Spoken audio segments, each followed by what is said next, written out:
नमस्कार दोस्तों, आज की बड़ी खबर अमेरिका से आ रही है। अमेरिका के पूर्व राष्ट्रपति डोनाल्ड ट्रंप ने रूस के राष्ट्रपति व्लादिमीर पुतिन की कड़ी आलोचना की है। ट्रंप ने कहा है कि वो व्लादिमीर पुतिन से बहुत निराश हैं और यूक्रेन में चल रहा यह युद्ध द्वितीय विश्व युद्ध के बाद की सबसे बड़ी घटना है। ट्रंप ने कहा, मैं बहुत निराश हूं क्योंकि व्लादिमीर और मेरा रिश्ता बहुत अच्छा था, शायद अब भी है, लेकिन मुझे समझ नहीं आता कि उन्होंने यह युद्ध क्यों जारी रखा हुआ है। उन्होंने कहा कि पुतिन के लिए यह युद्ध किसी भी तरह से फायदेमंद नहीं है, बल्कि यह रूस के लिए भारी नुकसान का कारण बन रहा है। ट्रंप का मानना है कि पुतिन को यह युद्ध बहुत पहले ही खत्म कर देना चाहिए था, लेकिन अब यह 4 साल से ज्यादा लंबा हो चुका है। उन्होंने इसे द्वितीय विश्व युद्ध के बाद की सबसे बड़ी भू राजनैतिक गलती बताया। ट्रंप ने यह भी कहा कि रूस को इस युद्ध में बहुत भारी नुकसान उठाना पड़ा है। रूस के लगभग 1.5 लाख सैनिक मारे जा चुके हैं और हालात बद से बदतर होते जा रहे हैं। उन्होंने कहा कि यह युद्ध भयानक है और अब तक जितने भी युद्ध हुए हैं उनमें से सबसे विनाशकारी साबित हो रहा है। ट्रंप ने अपने बयान में यह भी जोड़ा कि यह सब कुछ तब हो रहा है जब दुनिया शांति की उम्मीद कर रही थी।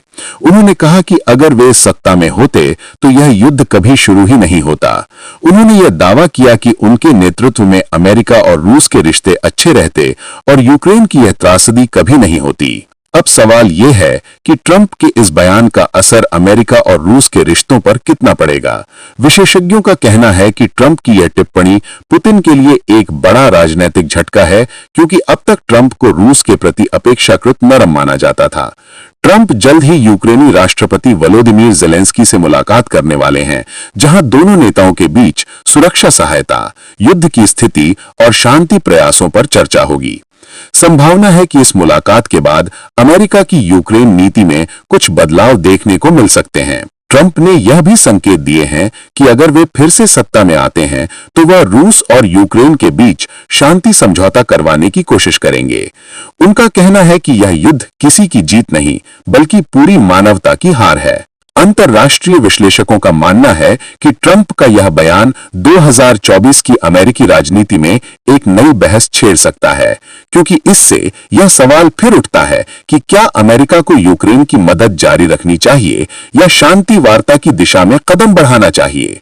कुल मिलाकर ट्रंप के इस बयान ने यह साफ कर दिया है कि अब यूक्रेन युद्ध पर अमेरिकी राजनीति में भी गहरे मतभेद सामने आने लगे हैं। एक ओर पुतिन अपनी रणनीति पर अड़े हैं, दूसरी ओर ट्रंप जैसे नेता इस संघर्ष को खत्म करने की बात कर रहे हैं।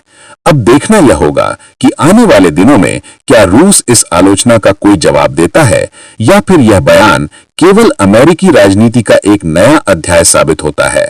फिलहाल इतना ही। अगर आपको यह खबर पसंद आई हो तो वीडियो को लाइक करें, चैनल को सब्सक्राइब करें और कमेंट में बताएं कि क्या ट्रंप वाकई इस युद्ध को रोकने में कोई भूमिका निभा सकते हैं। धन्यवाद। फिर मिलते हैं एक नई रिपोर्ट के साथ।